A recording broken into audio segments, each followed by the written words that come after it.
സംസ്ഥാന ഗവർണർ ആരിഫ് മുഹമ്മദ് ഖാൻ വളരെ ബോധപൂർവം കുഴപ്പങ്ങൾ സൃഷ്ടിച്ച് കേരളത്തിലാകെ ക്രമസമാധാന തകർച്ചയാണ് എന്ന് വരുത്തി തീർക്കുന്നതിനുള്ള വളരെ ഗൂഢമായ ആസൂത്രിതമായ നീക്കങ്ങളാണ് കുറച്ച് നാളുകളായി നടത്തി വരുന്നത്. അതിൻ്റെ ഏറ്റവും അവസാനത്തെ സൂചനയാണ് അല്ലെങ്കിൽ നീക്കത്തിൻ്റെ ഭാഗമാണ് മുൻകൂട്ടി നിശ്ചയിച്ച യാതൊരു പരിപാടികളും ഒന്നുമില്ലാതിരുന്നിട്ടും അദ്ദേഹം വളരെ പെട്ടെന്ന് കോഴിക്കോട് നഗരത്തിൽ ഒരു നാടകവുമായി രംഗത്ത് വരും. നഗരത്തിലെ SM സീറ്റ് ഉൾപ്പെടെയുള്ള SM സീറ്റിലാണ് പ്രധാനമായി എന്നാണ് മനസ്സിലാക്കുന്നത്. നിങ്ങളെല്ലാം ചിലപ്പോൾ അതിന് സാക്ഷികളായിട്ടുണ്ടാവും. അത് വളരെ ബോധപൂർവം നടത്തിയിട്ടുള്ള ഒരിടപെടലാണ്. ഇന്നലെ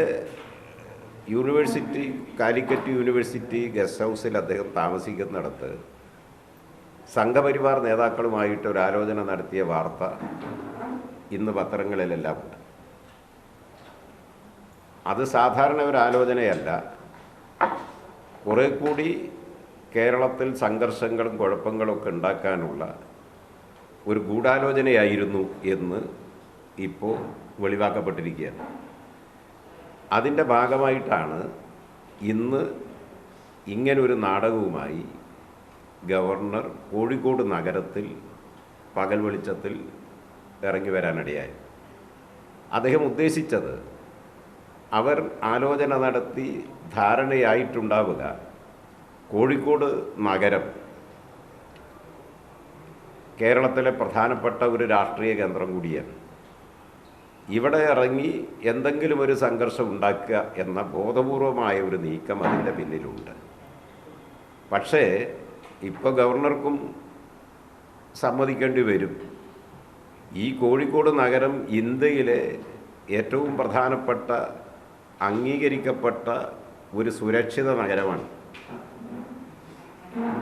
രാജ്യത്ത് മറ്റെവിടെയും കിട്ടാത്ത സുരക്ഷിതത്വം പൗരന്മാർക്ക് ലഭിക്കുന്ന, മനുഷ്യർക്കാകെ ലഭിക്കുന്ന ഒരു നാടാണ് കേരളം. ഇന്ത്യയിലെ തന്നെ സുരക്ഷിത നഗരമായ കോഴിക്കോട് നഗരത്തിൽ അല്ലാതെ ഇതുപോലെ അദ്ദേഹത്തിന് ആരിഫ് മുഹമ്മദ് ഖാൻ എന്ന വ്യക്തിക്ക്, ഗവർണർക്ക് ഉത്തരേന്ത്യയിൽ ഉത്തർപ്രദേശിൽ സ്വന്തം നാട്ടിൽ ഇതുപോലെ ഇറങ്ങി നടക്കാൻ പറ്റുമോ?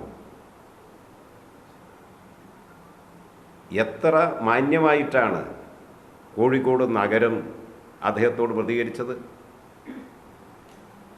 വിദ്വേഷത്തിൻ്റെയും വെറുപ്പിൻ്റെയും അക്രമത്തിൻ്റെയും എല്ലാം മുദ്രാവാക്യവുമായി അല്ലെങ്കിൽ അതിൻ്റെ ലക്ഷ്യവുമായിട്ടാണല്ലോ അദ്ദേഹം കോഴിക്കോട് നഗരത്തിലേക്ക് വന്നത്.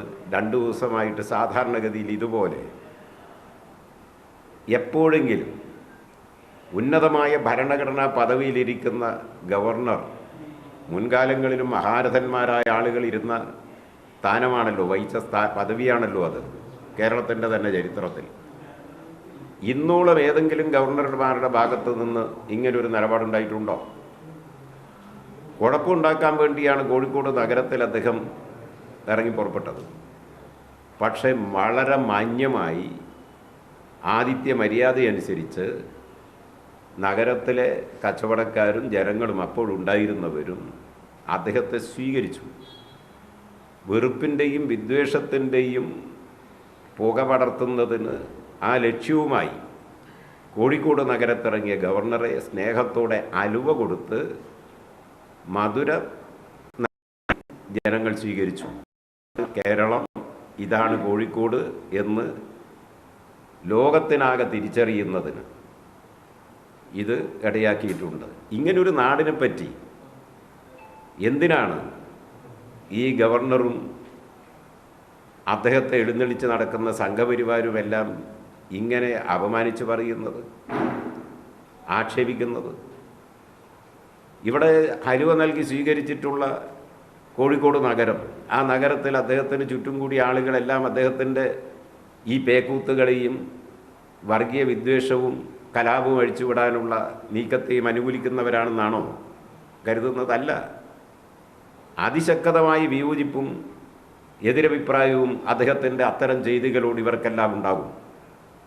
എന്നാലും ഈ നാടിൻ്റെ മാന്യതയുണ്ട്. കോഴിക്കോട് നഗരത്തിൻ്റെയും കേരളത്തിൻ്റെയും മഹത്തായ പൈതൃകവും പാരമ്പര്യവുമുണ്ട്.